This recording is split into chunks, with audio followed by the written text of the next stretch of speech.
사랑합니다. 축복합니다. 인사하겠습니다. 네, 앞뒤 분들하고 반갑게요. 사랑합니다. 축복합니다. 네, 사랑합니다. 축복합니다. 참 잘 오셨습니다.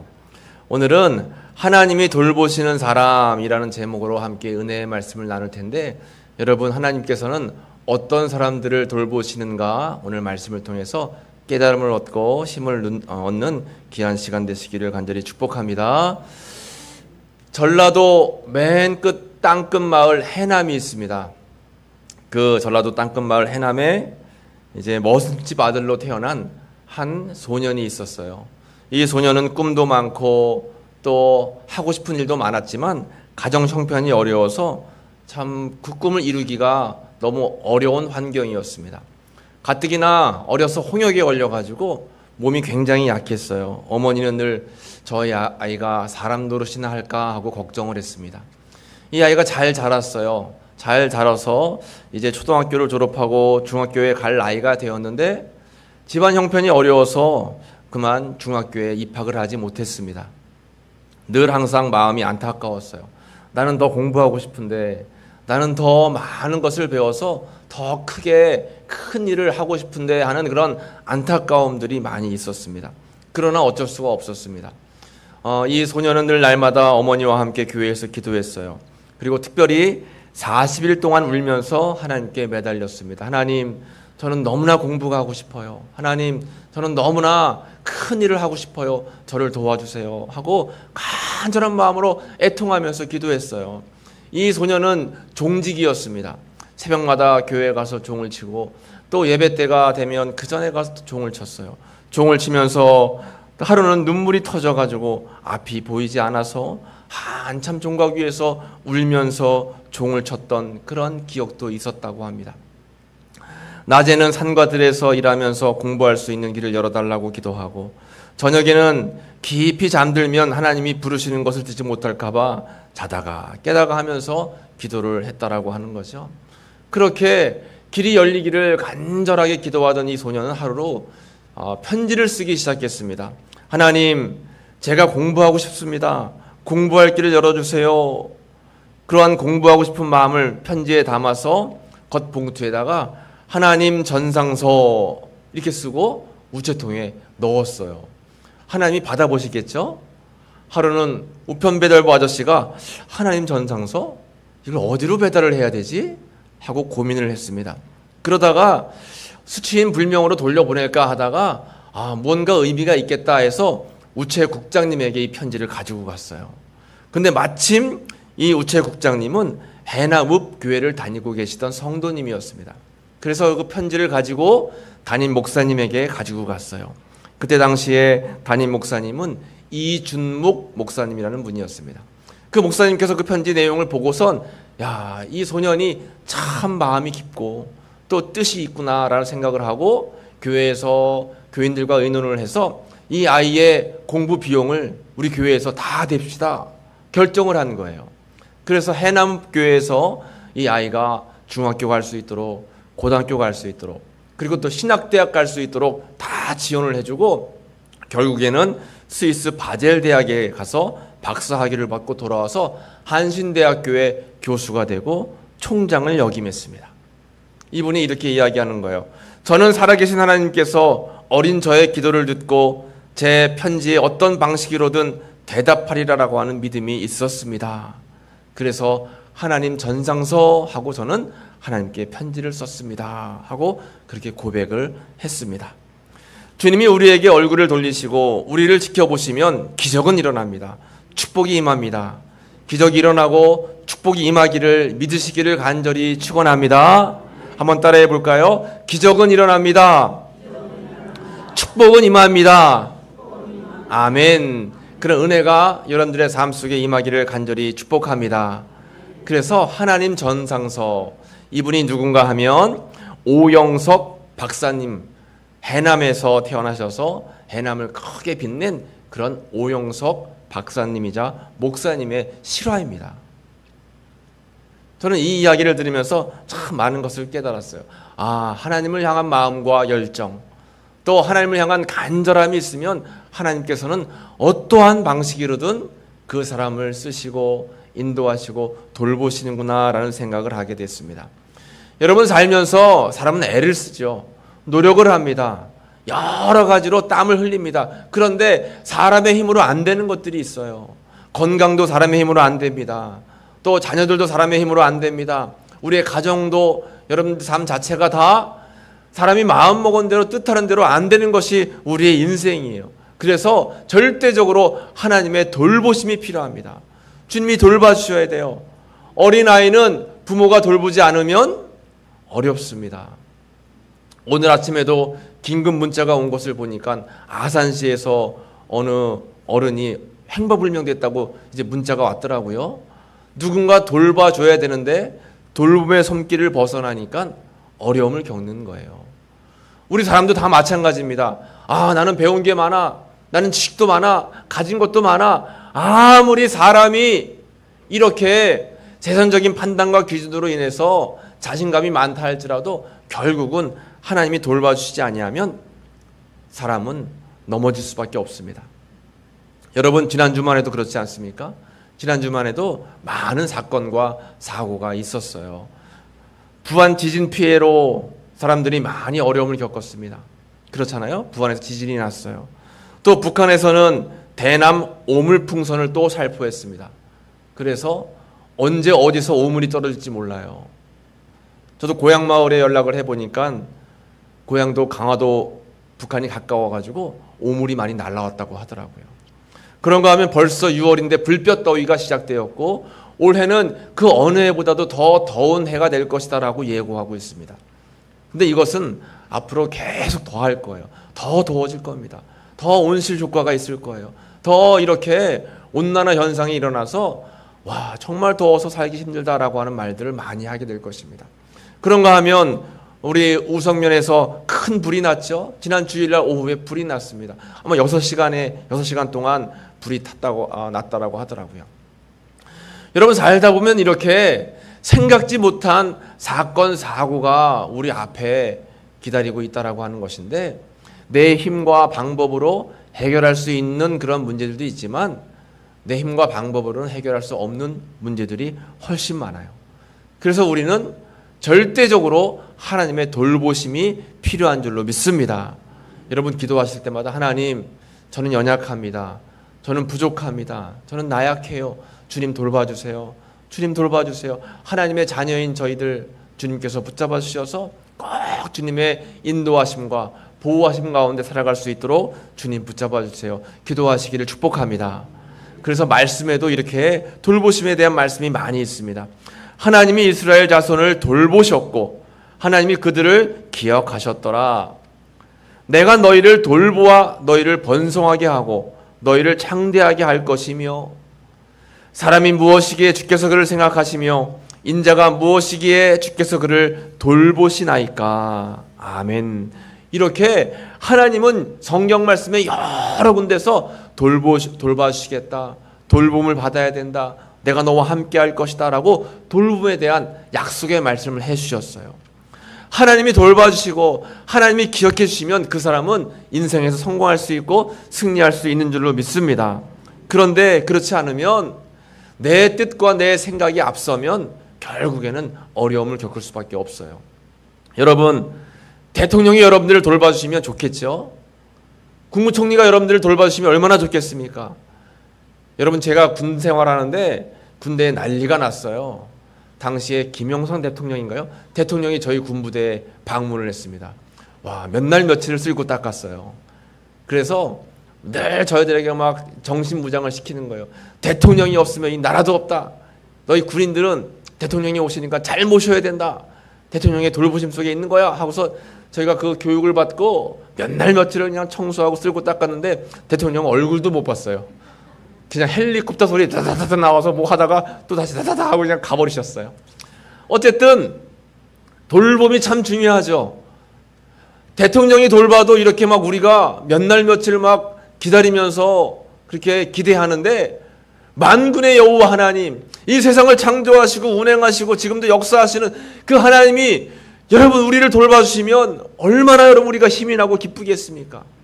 그 사실 하나만으로, 하나님이 나를 돌보시고 계시다라고 하는 사실만으로 우리는 힘과 용기를 낼 수 있다라고 하는 거예요.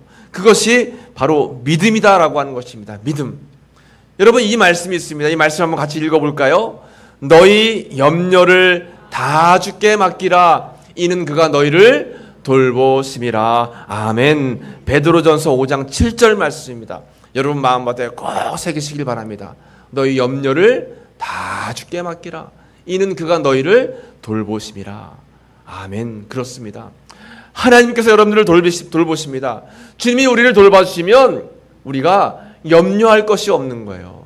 그런데 때로는 나약해서 염려합니다. 근심합니다. 걱정 때문에 밥이 잘 넘어가지 않고 잠이 안 올 때가 있어요. 맞아요. 사람인지라 그럴 수 있습니다. 그러나 하나님이 우리를 돌보시지, 하나님이 우리를 지켜주시지, 맞아, 주님이 나와 함께 하시라고 하는 그 믿음이 확실해지면 그 염려도 다 주님께 맡길 수 있는 줄로 믿습니다.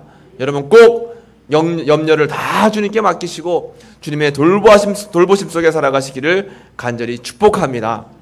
이렇게 돌보심이 중요해요. 참 중요합니다. 돌보심이 중요한데, 그러면 성경에서는 어떤 사람을 하나님께서 잘 돌봐주실까라고 이야기하셨나? 우리가 이 말씀을 잘 기억해야 됩니다.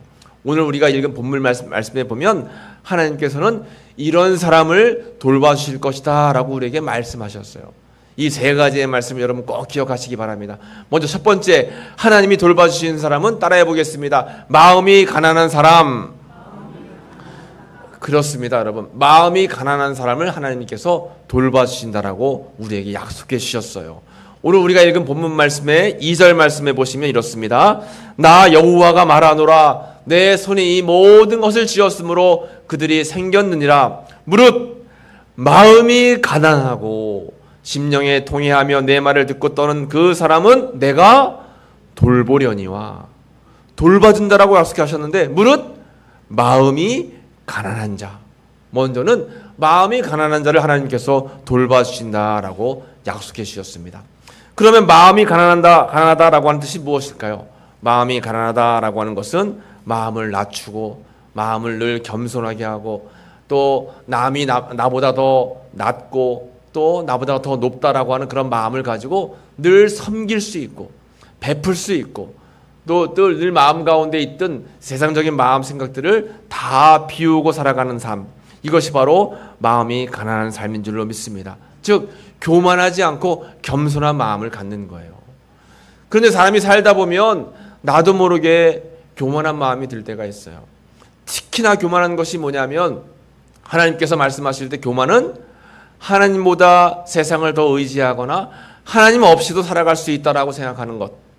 주님께 예배하지 않고도 내가 은혜를 누려서 이 땅을 넉넉히 살아갈 수 있다라고 생각하는 것 자체가 교만이다라고 주님은 우리에게 말씀하시는 겁니다. 이렇게 교만에 대한 말씀을 해주셨어요. 하나님이 교만한 자를 물리치고 겸손한 자에게는 은혜를 베풀어 주시며, 하나님이 교만한 자를 대적하시되 겸손한 자들에게는 은혜를 베풀어 주시고, 교만은 패망의 선봉이고 거만한 마음은 넘어짐의 앞잡이다라고 말씀해 주셨습니다. 그러므로 늘 우리는 잊지 말아야 될 것을, 우리 마음 가운데에 교만은 벗어버리고 겸손함으로 주님을 의지해야 되겠다. 그런 마음을 늘 잊지 말고 가져야 된다라고 하는 것입니다. 여러분, 한 선비가 이제 과거의 시험에서 이제 좋은 그러한 성적을 내기 위해서 그동안 열심히 공부한 그런 이제 여러 가지 지식을 가지고 보찜을 짊어매고 한양에 가게 됐습니다. 한양에 가는데 강을 건너게 됐어요. 뱃사공을 이제 만났습니다. 뱃사공에게 물어보는 거예요. 이복의 사공, 자네는 논어를 읽어보았는가? 이 뱃사공이 논어의 논자도 모르잖아요. 선비님, 저는 논어를 전혀 모릅니다. 이렇게 이제 대답을 했어요. 그랬더니 이 선비가 하는 말이, 자네 정신은 죽은 것이나 다름없네. 몸만 살아있는 거야. 이렇게 핀잔을 주었답니다. 그런데 한참 가다가 막 바람이 불더니 파도가 일었어요. 배가 흔들려가지고 금방이라도 막 쓰러질 것 같았습니다. 배가 넘어질 것만 같았어요. 벌벌벌 선비가 떨게 됐습니다. 그러니까 그때 사공이 이야기하는 거예요. 선비님, 만약에 배가 엎어지면 수영을 하실 줄 아십니까? 선비가 이야기하기를, 나는 수영을 못하네. 나는 빠지면 죽어. 그때 사공이 이야기하기를, 선비님은 정신은 살아있는데 몸은 죽은 거나 다름이 없습니다. 이렇게 이야기를 했다는 거죠. 그때 이 선비가 큰 깨달음을 얻었대요. 아, 학문보다 중요한 것이 인격이구나.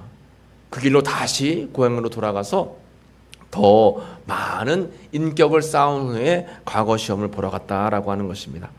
여러분, 겸손해야 됩니다. 하나님께서는 겸손한 사람을 기뻐하시고 겸손한 사람을 사용하신다라고 말씀해 주셨어요. 그래서 마태복음 5장 3절에 심령이 가난한 자는 복이 있나니 천국이 그들의 것이며 라고 말씀하셨습니다.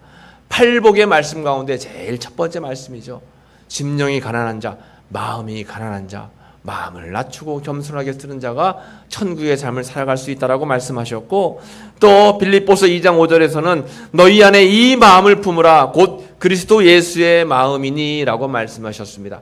우리 마음 가운데 예수의 마음을 품어야 되는데 예수님의 마음은 무엇일까요? 예수님의 마음은 낮아지고 겸손한 마음이에요.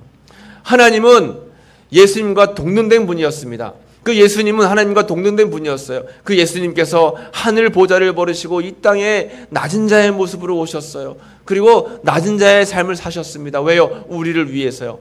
겸손의 본을 보여주셨죠. 그러므로 우리는 늘 날마다 겸손의 삶을 잊지 말고 살아가야 된다라고 하는 것입니다. 여러분, 겸손한 사람이 바로 하나님이 돌보시는 사람입니다. 하나님께 돌봄을 받기 원하신다라면 꼭 겸손의 삶을 살아가시기를 간절히 축복합니다. 여러분, 남들 우습게 보지 마시고 남들에게 함부로 말하지 마시고 남들을 함부로 판단해서는 절대 안 되는 거예요. 늘 상대방의 입장에 서서 낮은 자의 모습으로 겸손하게 삶을 살아가야 된다라는 것입니다. 두 번째, 하나님이 돌보시는 사람은 따라해 보겠습니다. 통회하는 사람. 그렇습니다. 하나님이 돌보시는 사람은 통회하는 사람이에요. 오늘 본문의 2절 말씀에 다시 한번 보시면 무릇 마음이 가난하고 첫 번째죠. 두 번째, 심령에 통회하며 내 말을 듣고 떠는 자 그 사람은 내가 돌보려니와 했습니다. 두 번째는 심령에 통회하는 자입니다. 심령에 통회. 여러분, 심령의 통회가 뭘까요? 통회라고 하는 말은 자기가 지은 죄를 뉘우치고 다시는 죄를 짓지 않겠다라고 결심하면서 기도하는 것, 이것이 바로 통회입니다. 통회하고 자복하는 것을 의미하죠. 여러분, 우리가 교회에서 예배 드릴 때 정말 중요한 것 중에 하나가 뭐냐면 통회하고 자복하는 것입니다.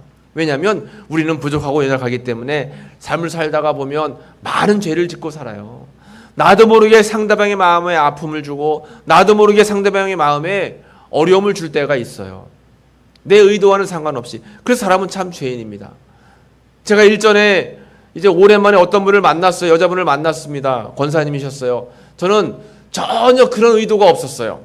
정말 예쁜 모습이시고 좋은 모습이셔서 제가 아이고 얼굴이 너무 좋아하셨어요 하고 제가 인사했어요.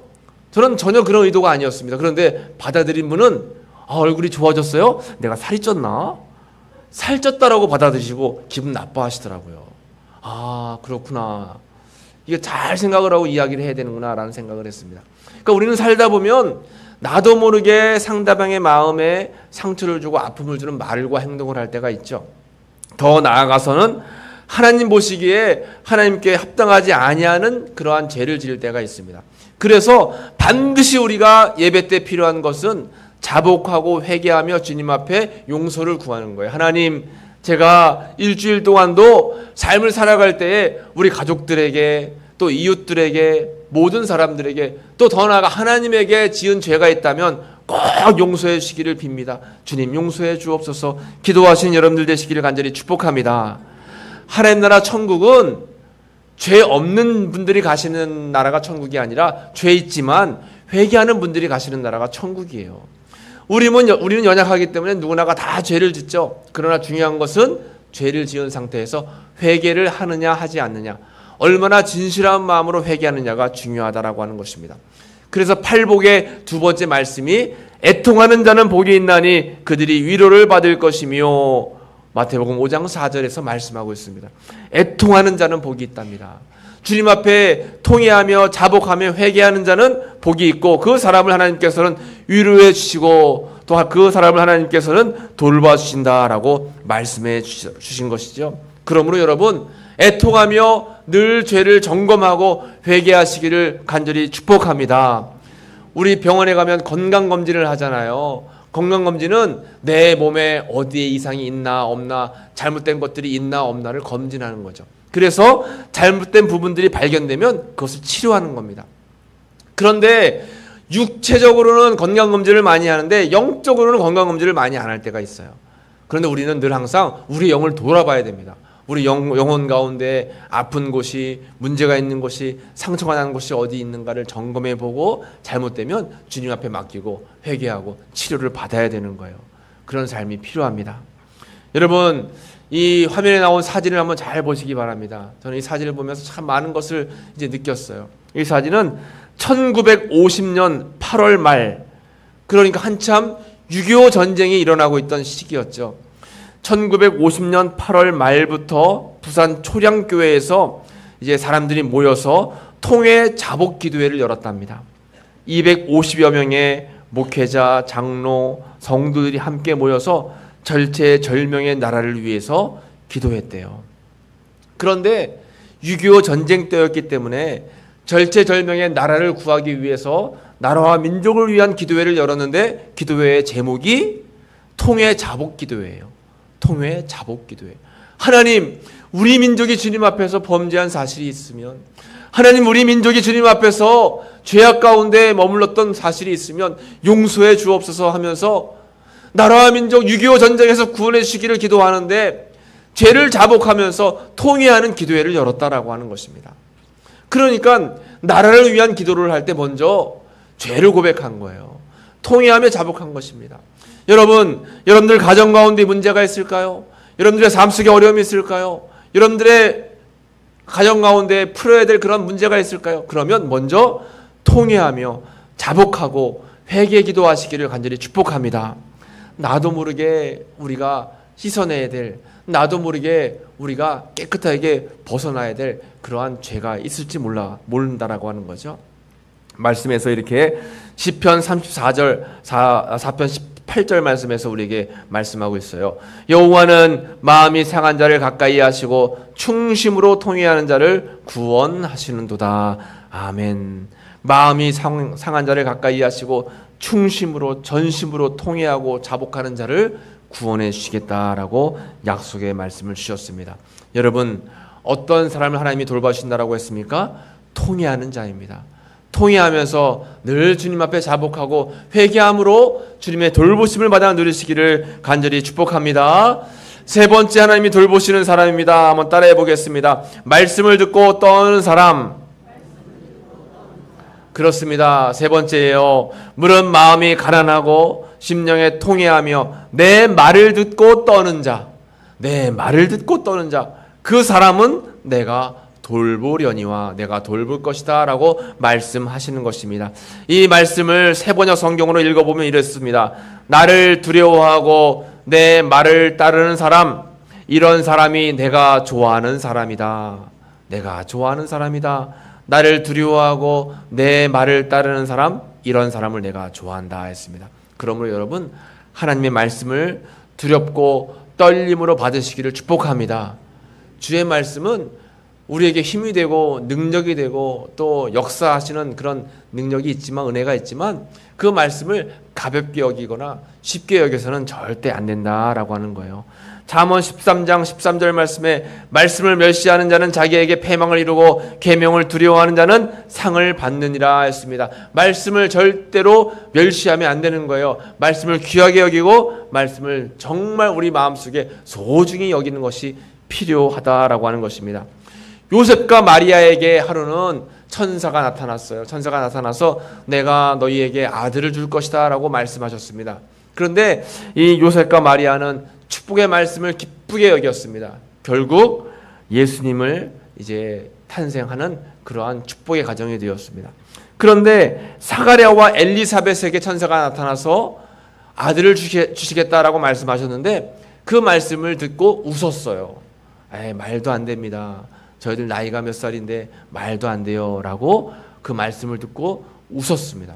그래서 하나님께서는 그 아이가 태어나기 전, 요한이라고 하는 아들이 태어나기 전까지는 말을 하지 못하는 벙어리가 되는 그러한 징벌을 주셨어요. 여러분, 말씀에는 정말 힘이 있습니다. 말씀을 쉽게 여기거나 가볍게 여기면 안 돼요. 롯의 소돔과 고모라 성이 멸망당할 때 롯의 가족은 구원을 받았는데, 롯이 가족을 다 불러다 놓고 이제 소돔과 고모라 성이 멸망할 것이니까 너희들은 준비해라 했을 때 롯의 사위들이 그 말을 농담으로 여겼더라 말씀했어요. 말씀을 농담으로 여겼대요. 결국 그 사위들은 그 소돔과 고모라 성이 멸망당할 때 다 죽임을 당하고 말았습니다. 이렇게 말씀은 굉장히 큰 능력이 있어요. 그래서 여러분 삶 속에 말씀을 많이 묵상하고 또 말씀을 많이 듣고 또 말씀을 많이 암송하고 마음에 새기면 그 말씀이 힘이 되는 거예요. 그 말씀이 능력이 되는 줄로 믿습니다. 그래서 여러분 말씀을 많이 읽으세요. 또 많이 말씀을 마음에 담으시기를 축복합니다. 이렇게 말씀을 두렵고 떨림으로 받는 자, 그런 자들을 하나님께서는 기뻐하시고 그 사람을 위로하시고 돌보신다라고 말씀해 주셨습니다. 이제 말씀을 마치도록 할게요. 한 가지 말씀을 드리는데요. 한 선교사님이 아프리카에 선교 활동을 하기 위해 나가셨습니다. 열심히 선교 사역을 했어요. 그러다가 그만 몸에 탈이 났습니다. 막 몸이 아파오기 시작했어요. 먹을 것도 잘 못 먹기 시작했습니다. 질병이 너무 심해지자 이제 편지를 보냈어요. 한국으로 편지를 보내서 그 파송한 교회에 제가 지금 너무나 큰 어려움 속에 있습니다. 저를 도와주세요. 저에게 힘이 될 수 있도록 약을 사 먹을 수 있도록 생활비를 보내주시고 또 여러 가지 도움의 손길을 펼쳐주세요 하고 이제 편지를 보냈는데 연락이 오지 않고 그동안 왔던 생활비마저 다 끊겨버렸답니다. 그래서 보리죽으로 연명을 했어요. 보리죽으로 연명을 하면서 30일 정도 겨우겨우 죽다가 살아났습니다. 그런데 30일 지나고 나니까 몸이 회복이 됐어요.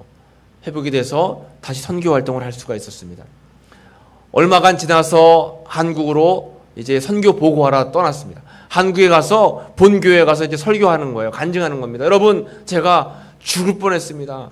30일 동안 먹을 것을 제대로 못 먹고 보리죽으로 연명해서 겨우겨우 살았습니다. 여러분 기도 많이 해주세요 하고 이제 설교를 마쳤어요. 그리고 내려왔는데 그 설교를 듣던 이제 성도님 가운데 한 분이 의사였습니다. 근데 의사 선생님이 그 선교사님에게 이야기하기를 선교사님의 증상을 들어보니까 딱 보리죽을 드셔야 될 증상이었습니다. 만약에 보리죽을 드시지 않고 한국에서 생활비가 와가지고 그걸로 고기 사 드시고 다른 영양제 드시고 하면 선교사님은 벌써 돌아가셨어요. 딱 보리죽으로 잘 30일 동안 드셨기 때문에 병이 나을 수 있었습니다 라고 의사 선생님이 이야기를 하신 것입니다. 그때 선교사님은 깨달았어요.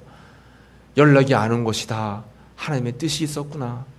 보리죽을 먹을 수밖에 없었던 것이 하나님의 돌보심이었구나 라는 생각을 하게 되었다라고 하는 것입니다. 여러분, 하나님께서는 어떠한 하나님이시냐면 세심하게 돌보시는 하나님이세요. 내가 모르고 내가 깨닫지 못하는 그러한 여러 가지 환경을 통해서 세심하게 돌보시는 것입니다. 근데 우리는 그것을 깨닫지 못해서 주님을 원망할 때가 많아요. 불평할 때가 많습니다.